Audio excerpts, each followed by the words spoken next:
Now you're saying that, you know, you are you're quitting as of July 2nd. What's your regrets? What's your biggest regret about what's happened? Well, not winning, I guess, but otherwise, no regrets. I'm proud of the team. I'm proud of the campaign, and I'm proud, Liz, that we stood in principle. We're clear where we stood. We put a very clear choice in front of Ontarians, and you know, whether you liked it or not, you knew what we stood for and what we wanted to do. Ultimately, more Ontarians chose not to go down the path that we offered. I think eventually we're going to have to go down that path. But I have no regrets. I'm proud of what we accomplished. I just wish we had more seats. But I lost.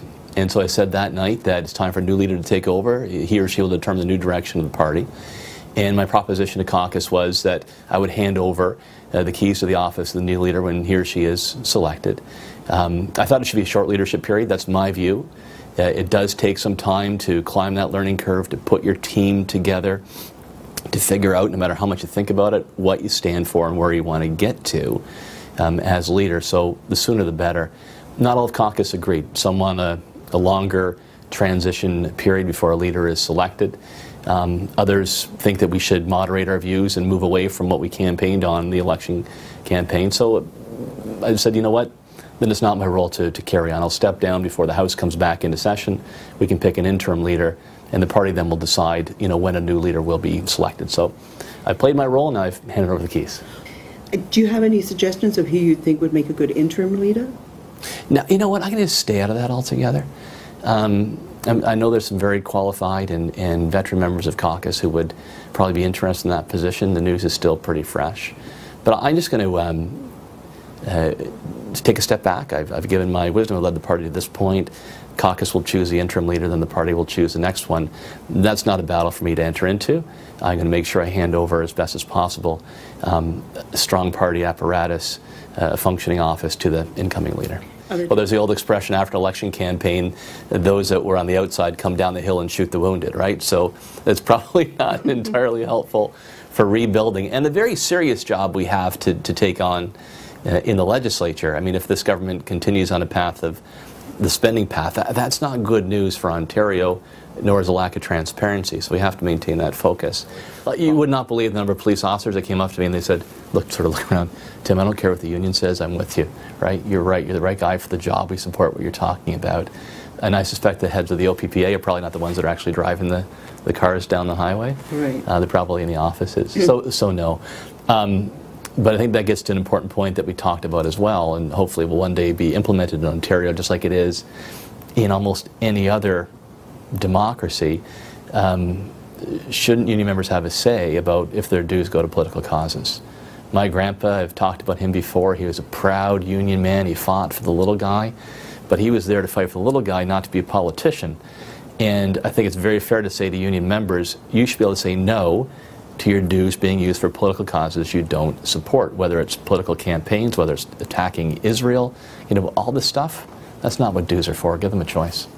Do you think you're still going to be an MPP in well, I guess 2018, or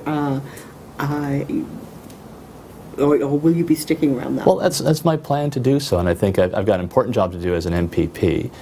I have an important cause to stand up for as well, and that's to make sure that we don't put a bigger burden on our kids and rob from their future because we lack the courage to make decisions today.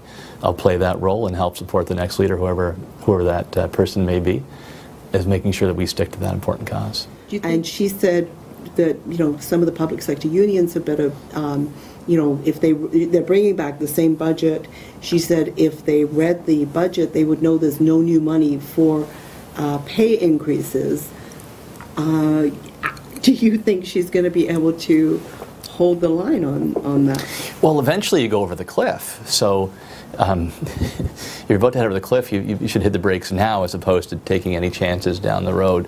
So I certainly hope so. And as you leave office, you know, is there some bold statement you'd like to make, you know, about what happened, about this province, about whatever? Well, you know what, I made 40 days of bold statements about the future of the province. I had 40 days of bold statements about the principles that I believe in, that that made Ontario strong and can do so again.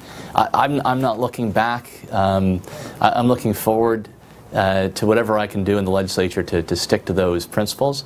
I say it again, but it was just an incredible honor to have that opportunity to be there and to speak from the heart about what I believed in, what I believed was right, and to put an honest platform in front of voters in this province.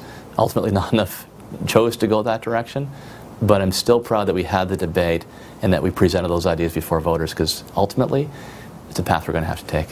What are you going to do after July 2nd? What am I going to do? Well, you know, I'm looking forward to some family time. Miller was telling me today she has fun day tomorrow in school. Her graduation is next Thursday. And then some time with Miller and Maitland and Deb. We're getting back home. We'll open up our pool. Spend a lot of time in Niagara. So I'm looking forward to being a dad and a husband again. Great.